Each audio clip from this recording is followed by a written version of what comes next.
This is Damon.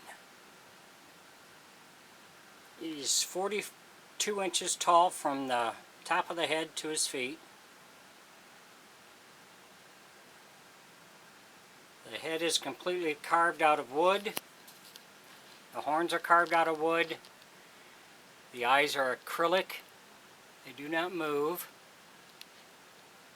He comes dressed as seen. His outfit is handmade. His hands are carved from wood. He has a ring lever for the mouth, which I find works really well.